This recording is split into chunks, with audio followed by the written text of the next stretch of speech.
مدینہ منورہ کے گرد و نواح میں ایک ڈیرے پر ایک عورت فوت ہوئی تو دوسری اسے غسل دینے لگی۔ جو غسل دے رہی تھی، جب اس کا ہاتھ مری ہوئی عورت کی ران پر پہنچا تو اس کی زبان سے نکل گیا، میری بہنوں، یہ جو عورت آج مر گئی ہے، اس کے تو فلاں آدمی کے ساتھ خراب تعلقات تھے۔ غسل دینے والی عورت نے جب یہ کہا تو قدرت کی طرف سے گرفت آ گئی، اس کا ہاتھ ران پر چمٹ گیا۔ جتنا کھینچتی وہ جدا نہیں ہوتا، زور لگاتی مگر ران ساتھ ہی آتی ہے۔ دیر لگ گئی، میت کے ورثاء کہنے لگے، بی بی جلدی غسل دو، شام ہونے والی ہے، ہم کو نماز جنازہ پڑھ کر اس کو دفنانا بھی ہے۔ وہ کہنے لگی کہ میں تو تمہاری میت کو چھوڑتی ہوں مگر وہ مجھے نہیں چھوڑ رہی۔ رات پڑ گئی مگر ہاتھ یوں ہی چمٹا رہا۔ دن آ گیا، پھر ہاتھ چمٹا رہا۔ اب مشکل بنی تو اس کے ورثاء علماء کے پاس گئے۔ ایک عالم نے فتویٰ دیا کہ چھری سے عورت کا ہاتھ کاٹ دیا جائے۔ غسل دینے والی عورت کے ورثاء کہنے لگے، ہم تو اپنی عورت کو معذور کرانا نہیں چاہتے، ہم اس کا ہاتھ نہیں کاٹنے دیں گے۔ ایک اور عالم کے پاس گئے تو انہوں نے کہا کہ مری ہوئی عورت کا گوشت کاٹ دیا جائے، مگر اس کے ورثاء نے کہا کہ ہم اپنی میت خراب نہیں کرنا چاہتے۔ 3 دن اور 3 رات اسی طرح گزر گئے۔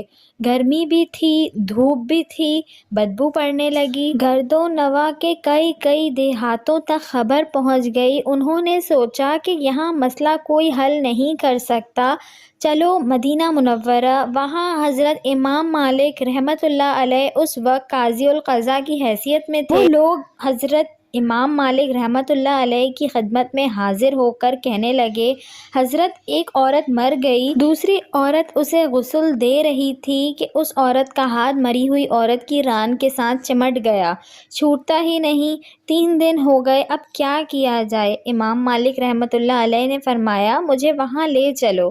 وہاں پہنچے تو چادر کی آڑ میں پردے کے اندر کھڑے ہو کر غسل دینے والی عورت سے پوچھا، بی بی جب تیرا ہاتھ چمٹا تھا تو نے زبان سے کوئی بات تو نہیں کہی تھی؟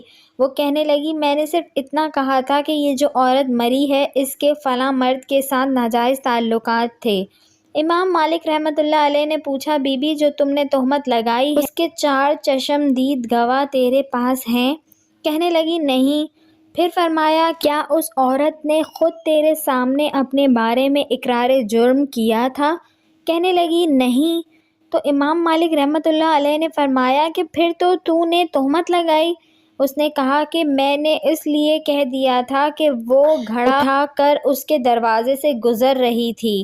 یہ سن کر امام مالک رحمۃ اللہ علیہ نے وہیں کھڑے ہو کر قرآن مجید پر نظر ڈالی، پھر فرمانے لگے، قرآن پاک میں آتا ہے، سورہ نور آیت نمبر 4، ترجمہ ہے، جو عورتوں پر ناجائز تہمتیں لگا دیتے ہیں پھر ان کے پاس 4 گواہ نہیں ہوتے تو ان کی سزا ہے کہ ان کو 80 کوڑے مارے جائیں۔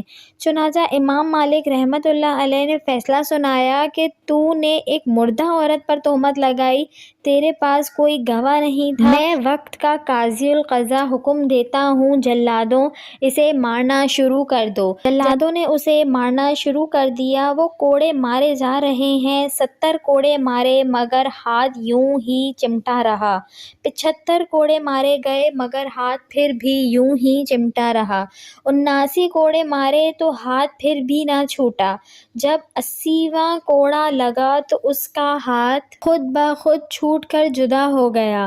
تہمت تو ویسے ہی بہت بڑا گناہ ہے، لیکن آج کل ہمارے معاشرے میں یہ چیز بہت عام ہو گئی ہے، خدا کا خوف دلوں سے نکل گیا ہے۔